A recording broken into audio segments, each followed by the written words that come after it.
दोस्तों आज हम बात करेंगे पोर्शे कार के बारे में। दोस्तों जर्मनी ने न केवल इतिहास में बड़े बड़े परिवर्तन किए बल्कि कार निर्माण के क्षेत्र में भी क्रांतिकारी सुधार किए।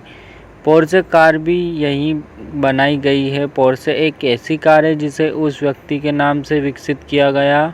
इसे जर्मनी का अब तक का सबसे बड़ा मोटर वाहन इंजीनियर माना जाता है। किंतु क्या आप जानते हैं कि पोर्शे कार को बनाने में काफ़ी मशक्क़तों का सामना करना पड़ा। इसका इतिहास बड़े उतार चढ़ाव से भरा रहा है। इसके बारे में मैं आगे सारी डिटेल बताने वाला हूँ, इसलिए वीडियो को पूरा देखना, ज़रा सा भी स्किप मत कीजिएगा। बाप गया जेल तो बेटे ने बनाई कार। बात 1930 की है। इस समय फर्दिनेंद पोर्शे नाम के एक इंजीनियर ने जर्मनी के स्टुटगार्ट शहर में एक छोटा सा कारखाना खोला। उस समय जर्मनी में माना जाता था कि सफलता केवल उसे ही मिलती है जो चीज़ों को दोषहीन तरीके से बनाता है। फर्दिनेंद के दिमाग में यह बात बस गई थी। इसी समय फर्दिनेंद ने आम लोगों के लिए मोटरसाइकिल बनाना शुरू किया था। जर्मन सरकार इस मोटरसाइकिलों से काफ़ी प्रभावित थी, इसलिए उसने फर्दिनेंद से आग्रह किया कि उनकी कंपनी आम लोगों के लिए गाड़ी बनाए। फर्दिनेंद ने सरकार की बात मानी और इस तरह अपनी पहली पोर्शे कार सामने आई। 1938 तक फर्दिनेंद की कंपनी ने पोर्शे 64 का उत्पादन किया। यह गाड़ी आम लोगों के बीच काफ़ी मशहूर हुई। आगे 1939 में द्वितीय विश्व युद्ध छिड़ गया तो इसका उत्पादन बंद हो गया। द्वितीय विश्व युद्ध के दौरान फर्दिनेंद की कंपनी ने कुछ युद्धक गाड़ियां बनाई। फिर जैसे ही युद्ध खत्म हुआ तो ब्रिटेन ने उनकी कंपनी को अपने कब्जे में ले लिया। साथ ही फर्दिनेंद को युद्ध के दौरान किए गए अपराधों के आरोप में जेल में डाल दिया। उन्हें करीब 20 महीने तक जेल में रहना पड़ा। जब फर्दिनेंद जेल में थे तब तो उनके बेटे फेरी ने गुडमुंट रोडस्टर नाम की एक नई गाड़ी बनाई।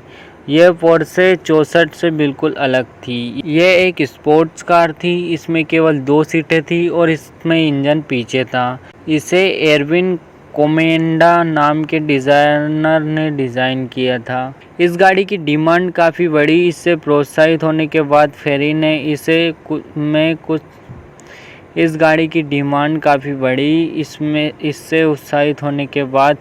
इसमें कुछ सुधार करते हुए 356 मॉडल निकाला। इस नई गाड़ी में अब 4 सीटें थी। इस समय फर्दिनेंद भी जेल से छूट गए। वे जब आए तो उन्होंने देखा कि 356 मॉडल लोगों के दिलो दिमाग पर छा गया। ऐसे में उन्होंने खुद की कंपनी कमान संभाल ली और कंपनी दिन दूनी रात चौगुनी प्रगति करने लगी। आगे अमेरिका के कार विक्रेता मैक्स हॉफमैन ने कंपनी से संपर्क साधा ताकि इस कार को अमेरिकी बाजार में उतारा जा सके। यह पहल काम कर गई और उन्हें मंजूरी मिल गई। आगे अमेरिका में इस कार की बम्पर बिक्री हुई। यह अभी भी मूलतः एक स्पोर्ट्स कार थी। इस समय तक कंपनी ने खुद को एक स्पोर्ट्स कार बनाने वाली कंपनी के रूप में स्थापित कर लिया था।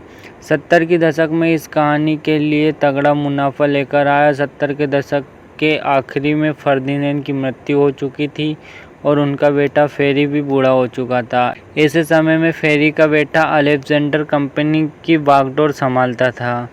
असल में अलेक्जेंडर शुरुआत में इस बिजनेस में नहीं आना चाहता था। वह तो विश्वविद्यालय में औद्योगिक नियोजन की शिक्षा लेने के लिए दाखिल हो चुका था, लेकिन विश्वविद्यालय से उसे यह कहकर निकाल दिया गया कि वह इस शिक्षा के लिए उपयुक्त नहीं है। विद्यालय से निकाले जाने के बाद उसने निर्णय लिया कि वह अपने परिवार के ही बिजनेस को आगे बढ़ाएंगे। जब उसने यह बात अपने पिता को बताई तो वो बड़े ही खुश हुए। उन्होंने जल्द ही अलेक्जेंडर को बिजनेस की बारीकियां सिखा दी। अलेक्जेंडर तेज दिमाग का था तो सब कुछ जल्दी और आसानी से समझ गया। आगे अलेक्जेंडर ने पोर्शे का एक मॉडल निकाला जो भविष्य में आने वाली सभी बेमिसाल मॉडलों का बेस बना। असल में अलेक्जेंडर ने पुराने 356 मॉडल में कुछ सुधार किए, इसके डिज़ाइन में कुछ परिवर्तन किए और नया मॉडल निकाला। ये मॉडल था पोर्शे 911। इसने बाज़ार में आते ही धूम मचा दी। इसकी विशेषता ये थी कि इसमें 6 सिलेंडर का इंजन लगा था। इसके साथ ही इसमें बैठने के लिए बहुत जगह थी। यह मॉडल 1984 में आया था। कंपनी इसकी बिक्री में इतनी उत्साहित थी कि इसने आगे इसी मॉडल की डिज़ाइन के आधार पर 912, 914, 916, 928 और 948 के रूप में और मॉडल निकाले। 1986 में कंपनी ने कुल मिलाकर 54,000 गाड़ियाँ बेची। 1986 के बाद आर्थिक मंदी आई तो कंपनी को घाटा सहना पड़ा। यह घाटा 1992 तक जारी रहा। आगे फिर कंपनी ने दोबारा अपने आप को संगठित किया और मुनाफा कमाना शुरू किया। 1984 में बना 911 मॉडल आज भी 54 सालों के बाद भी पोर्शे की जान बना हुआ है। इन 54 सालों में स्पोर्ट्स कार बनाने की तकनीक में कई परिवर्तन हुए। पोर्शे ने भी इन्हें अपनाया, लेकिन अपने 911 मॉडल के मूल रूप को नहीं छोड़ा है। आज स्पोर्ट्स कार के क्षेत्र में पोर्शे का नाम बिल्कुल अलग से लिया जाता है। उसके पीछे का कारण वही जर्मन दर्शन है जिसे फर्डिनेंड ने अपनाया था, अर्थात अगर सफल होना है तो चीज़ों को दोषहीन बनाते जाओ। ऐसे में उम्मीद की जानी चाहिए कि भविष्य में पोर्शे और भी उन्नत गाड़ियों का निर्माण करेंगे। तो दोस्तों, क्या आप पोर्शे कार के बारे में पहले से ही जानते थे या नहीं, कमेंट करके ज़रूर से बताइएगा। अगर आपने हमारे चैनल पर पहली बार विज़िट किया है तो चैनल को सब्सक्राइब कर दीजिए और वीडियो अच्छा लगा हो तो वीडियो को लाइक कर दीजिए, शेयर कर दीजिए अपने दोस्तों के साथ। और मिलते हैं नए वीडियो में नए टॉपिक के साथ। तब तक के लिए जय हिंद, जय भारत।